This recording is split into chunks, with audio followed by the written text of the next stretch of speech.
মালিক রে, আমি বড় পাপী, আমি বড় গুনাহগার। ও দয়ার আল্লাহ, আমি 10 বছর তোমার গোলামি করি নাই, আমি 20 বছর গোলামি করি নাই। আল্লাহ, আজকে মনিরুল ইসলাম শরীয়তপুরি আমার ভাই শোনা গেছে তোমারে বন্ধু বানাইলে ওই জান্নাত পাওয়া যাবে। মালিক রে, তুমি আমারে দাও না মাফ কইরা। যুবক রে,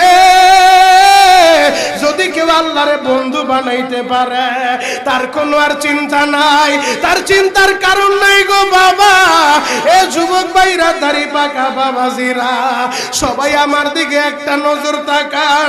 এই যে দেখেন আমি হাতের ভিতরে আহারের টিস্যু দিয়া কাফনের মতো একটা দৃশ্য বানায় ফেললাম। এমন একটা কাপড় আপনার শরীরে একদিন উঠে যাবে, আমার শরীরেও একদিন উঠে যাবে।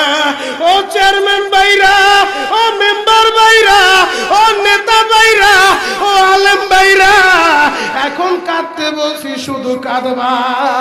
জীবনে কত জায়গায় আমরা গোসল করলাম। আহারে, কক্সবাজার ঘুরতে যাইয়া সমুদ্রের ভিতরে গোসল করলা, কুয়াকাটায় ঘুরতে যাইয়া সমুদ্রে গোসল করলা। এই যে মাদ্রাসার পুকুরটা ভরাট করছে মসজিদের জন্য, বিশাল বড় ময়দান এখন হয়ে গেছে। এই পুকুরের ভিতরে কত মানুষ গোসল করছে, আবার পিছনে একটা বিরাট পুকুর হয়ে গেছে, ওই পুকুরে কত মানুষ গোসল করবে।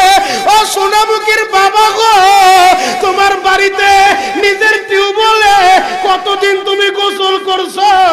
তোমার বাড়িতে দামি একটা গোসলখানা বানাইছো, বিদেশি ঝর্ণা লাগাইছো, ওই ঝর্ণার পানি দিয়ে তুমি আর আমি গোসল করি। এমন একটা দিন তোমারও আসবে, এমন একটা দিন আমারও আসবে। আহার, ওই ঝর্ণার পানির গোসল আমার হবে না, পুকুরের পানির গোসল হবে না, আমার আপনার একটা গোসল দিবে। কেমন গোসল দিবে জানেননি? বড়ই পাতার হালকা গরম পানি দিয়া। আরে, মসজিদের কর্নারে পড়ে থাকা 4 পায়ার খাটিয়াটা বাড়িতে নিয়া পর্দা দিয়া একটা ব্যারিকেড দিয়া বড়ই পাতার গরম পানি দিয়া আপনারে আমারে গোসল দিবে গো বাবা।